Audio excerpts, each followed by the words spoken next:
4 na sundalo ang nasawi habang isa naman ang sugatan.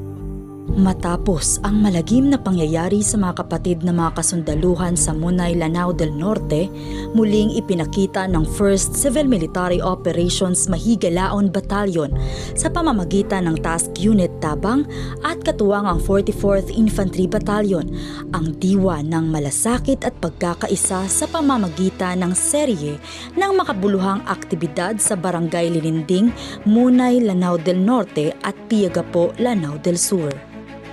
Sa pamimigay ng pagkain, palaro,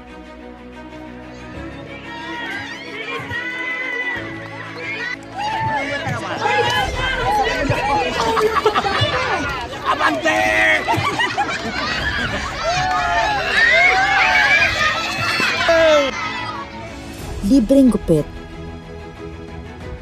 at pamamahagi ng leaflets hinggil sa Dawla Islamiyah Maoti Group na kinabang ang humigit kumulang 225 kabataan at 62 matatanda, isang patunay na sa kabila ng trahedya, nananatiling matatag ang komunidad.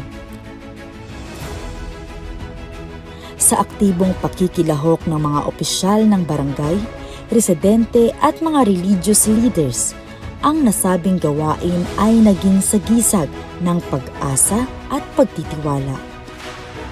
Nagpapakita na sa harap ng karahasan, ang pagkakaisa at malasakit ng pamahalaan at mamamayan ay kayang magtayo ng bagong lakas, kumpiyansa at kapayapaan.